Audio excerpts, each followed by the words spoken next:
Well, Prime Minister Narendra Modi, who's on a five-nation tour addressing the Joint Assembly of Parliament in Trinidad and Tobago, where he has termed terrorism as the enemy of humanity, Prime Minister Modi said the global community must stand united to deny it any shelter or space. In his address, he also announced that the Caribbean nation will be a priority nation for India, and he has thanked the people and the government of the Caribbean nation for standing with India in its fight against terrorism. Your Excellency, Prime Minister Kamala Prasad Vishesarji, Honorable President of the Senate, Mr. Wade Mark, Honorable Speaker, Mr. Jagdev Singh, Honorable Ministers, distinguished members of Parliament, Namaskar, Suprabhat, good morning.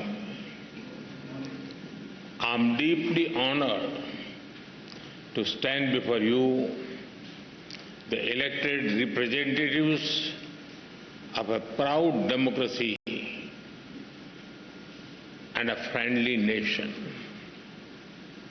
I bring greetings from 1.4 billion people of India.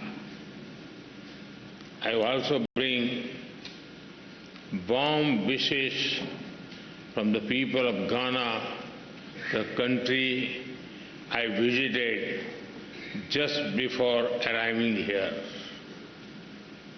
I am humbled to be the first Indian Prime Minister to speak to you in this iconic Red House.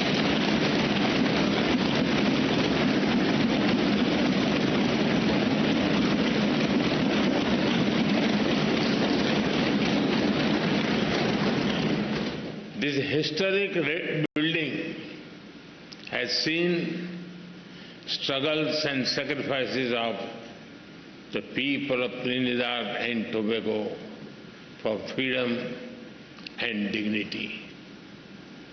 Over the past 6 decades, it has stood strong as you built a just, inclusive, and prosperous democracy. Friends, the people of this great nation have chosen two remarkable women leaders, the President and the Prime Minister. They proudly call themselves daughter of the Indian diaspora.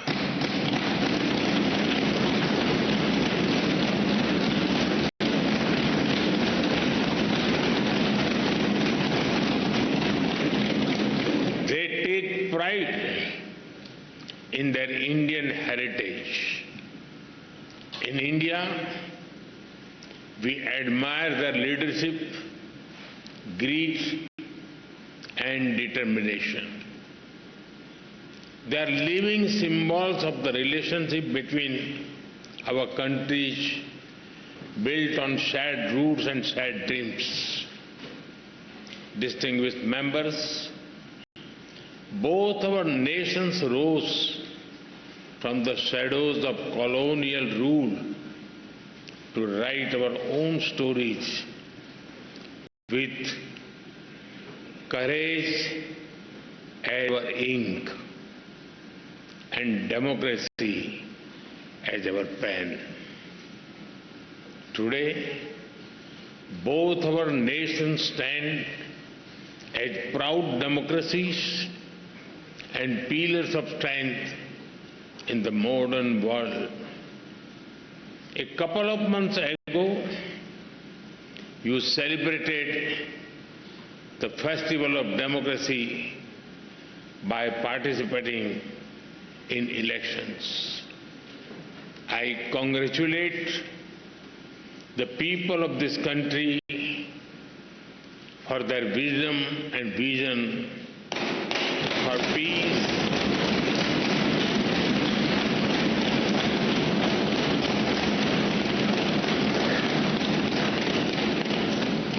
peace, stability, and prosperity.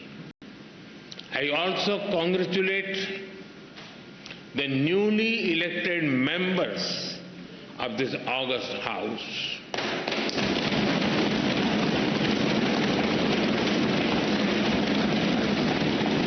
I extend special greetings to Prime Minister Kamalaji for forming the government once again.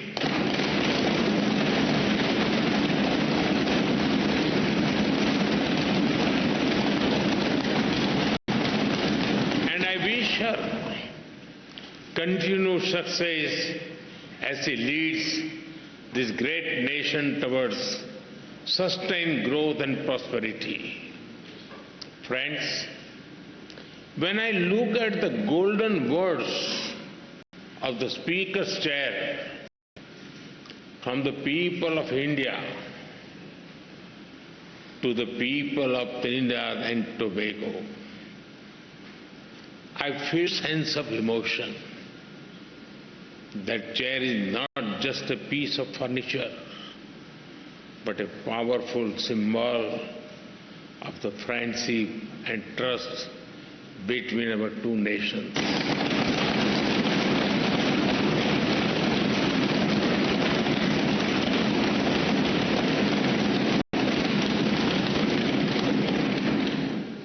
The words expresses the bond that one democracy feels for another. आप सभी जानते हैं, भारतीयों के लिए democracy सिर्फ एक political model भर नहीं है, हमारे लिए ये वे ऑफ लाइफ है, हमारी हजारों वर्षों की महान विरासत है। इस संसद में भी कई साथी ऐसे हैं जिनके पूर्वज बिहार से हैं। वो बिहार जो महाजनपदों यानी एंशिएंट रिपब्लिक्स की भूमि है। In India, democracy is not just a political system, for us it is a way of life. Your parliament also has some members whose forefathers were from the Indian state of Bihar, which is famous for centers like Vaishali. Friends, there is a natural warmth in the connection between our two countries. I must say, Indians are among the most passionate fans of the West Indies cricket team. We cheer for them with all our heart, except when they are playing against India. The relationship between our two countries is based on the foundation of centuries-old bonds. 180 years ago, the first Indians arrived on this land after a long and hard journey. Oceans away, the Indian beats blended beautifully with the Caribbean rhythm. Here, Bhojpuri found harmony with Creole. Dal pudi met doubles, and tabla met the steel pan.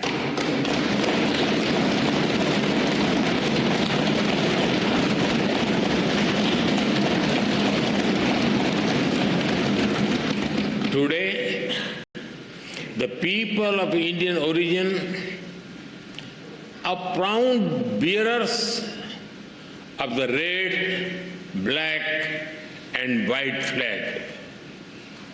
From politics to poetry, cricket to commerce, calypso to chutney, they contribute to every field.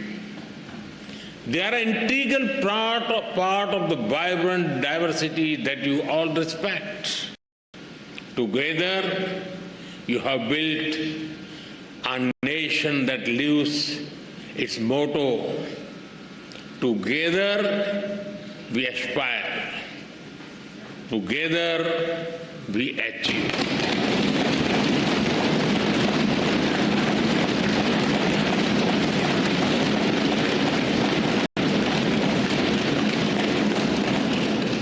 Friends, earlier today, Her Excellency, the President, graciously conferred upon me this country's highest national award. I accept it with humility on behalf of 1.4 billion Indians. Now, with immense gratitude, I dedicate it to the enduring friendship and the ancestral ties between our two nations.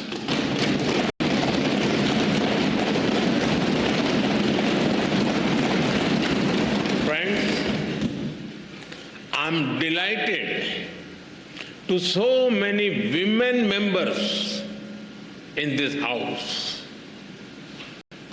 Respect for women is deeply rooted in Indian culture.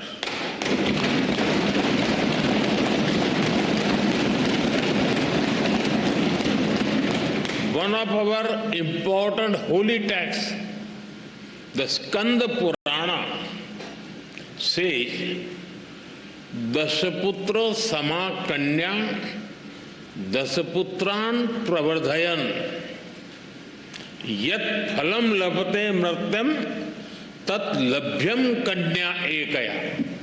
It means one daughter brings as much happiness as 10 sons.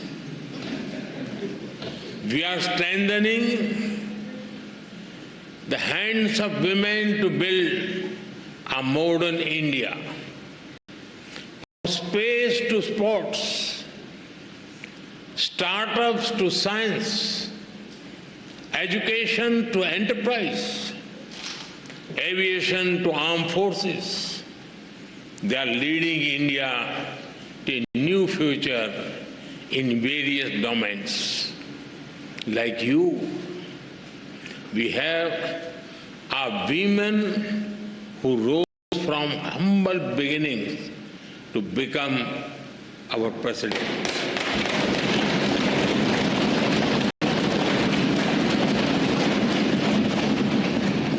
Two years ago, the Indian Parliament took a historic step, which decided to ensure a 33% reservation for women in Parliament and state assemblies. This assurance that is the coming generations, more and more women will decide the destiny and direction of the nation.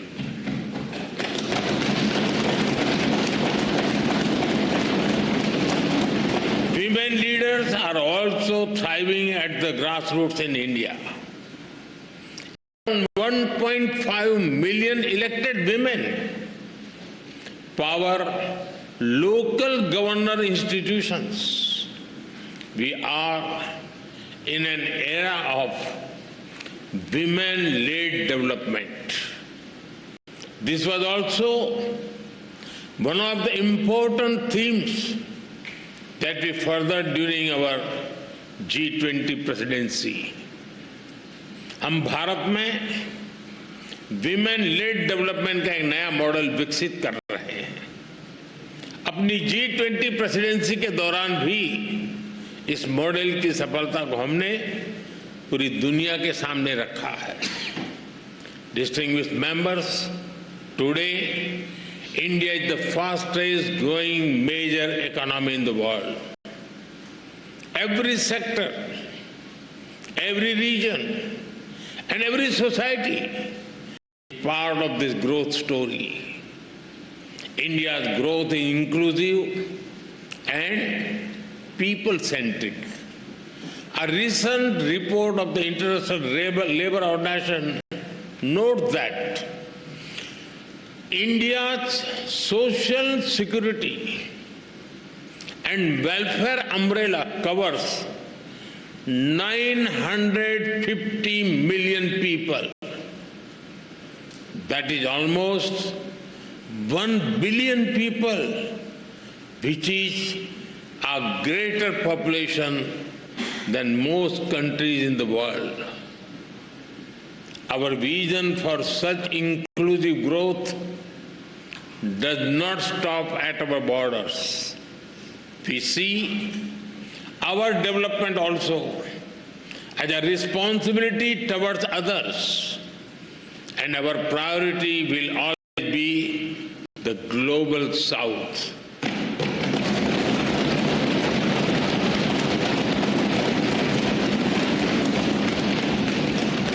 With the same spirit, we are deepening our relations with Trinidad and Tobago.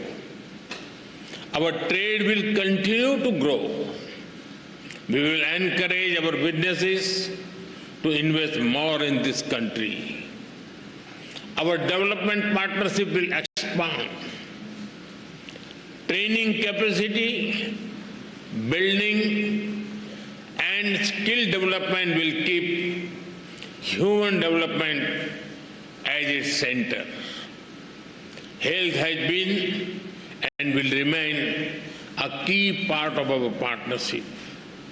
Many Indian doctors and healthcare workers have been serving here with distinction. We are glad that you have decided to recognize Indian medical standards. This will ensure access to high-quality, affordable medicine for all. We also welcome your decision to adopt the UPI, digital payment system. It is a major step forward. UPI has revolutionized digital payments in India. Powered by the platform, India has become the nation with the highest number of real-time digital payments in the world.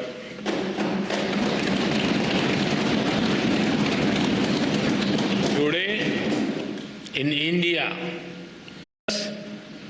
have QR code. If you try to pay them in cash, they will ask you to use UPI because they don't have the change. We are also keen to collaborate on other digital innovations. As India develops AI tools to foster growth and development in the global South, Trinidad and Tobago will be a priority nation for us.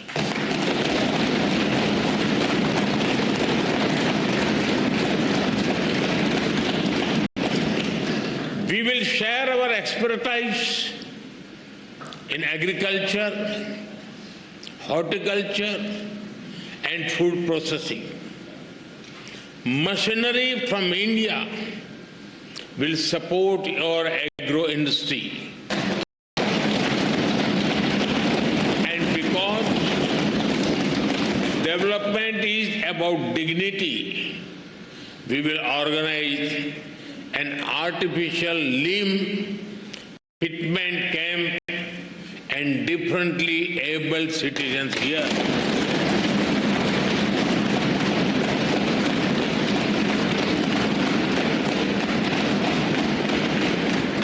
For us, there are no limits to our cooperation with you.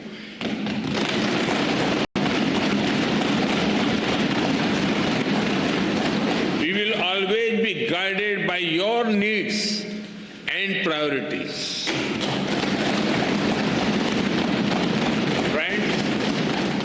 synergy between our nations holds immense promise. As a key player in the Caribbean and bridge to Latin America, Trinidad and Tobago has a great potential. I am sure that our ties will help us forge a stronger connection with the wider region, building on the momentum of the second India-CARICOM summit. We are eager to collaborate on initiatives that enhance trade and investment, build infrastructure and mobility, implement community development projects, and above all, support capacity building, training and skill development on a large scale. Friends, I also, in a larger global framework,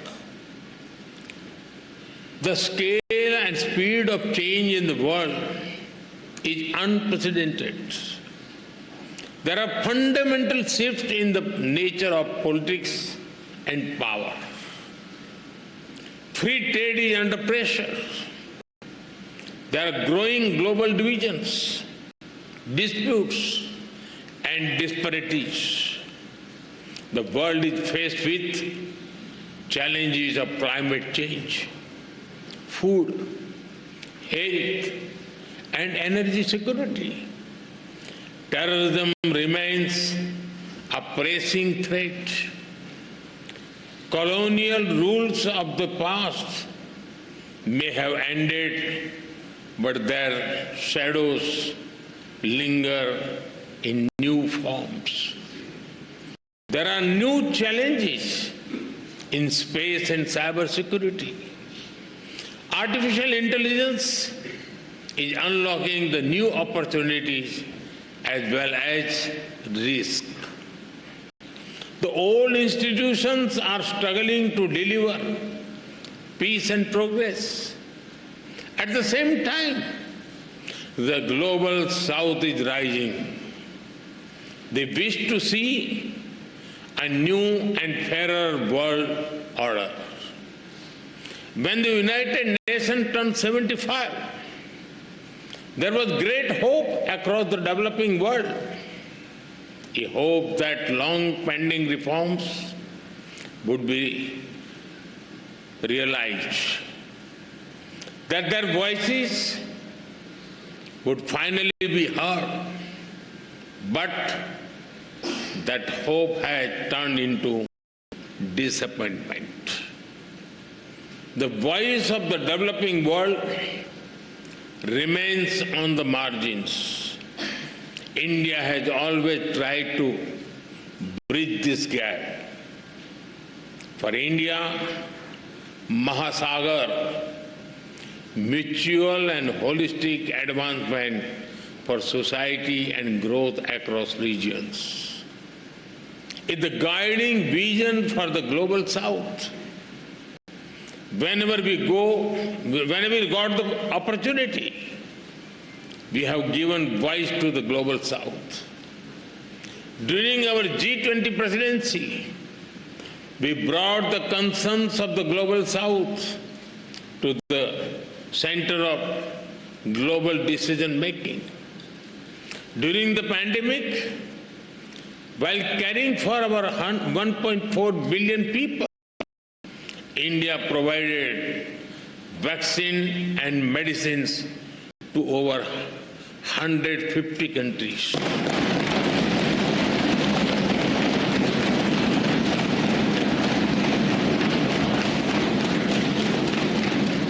In times of disaster, we have responded swiftly with aid, relief, and solidarity. Our development partnerships are demand-driven, respectful, and without conditions. Distinguished members, It is time for us to work together to give the global South its rightful seat at the right table. Well, in a powerful display of inclusion and sportsman spirit, Hyundai Motor India Foundation, in partnership with the Samarthanam Trust for the Disabled and the Cricket Association for the Blind in India, has hosted the second edition of the Summer Championship for the Blind Cricket and International Bilateral Blind Men's Cricket Series this May in Bengaluru. Now, this 5-day tournament saw India take on South Africa, and once again the Indian team emerged victorious. More than just a game, the championship is a platform that empowers visually impaired players, opening doors to confidence, visibility and opportunity. Here's the report that captures how this tournament is changing lives one player at a time.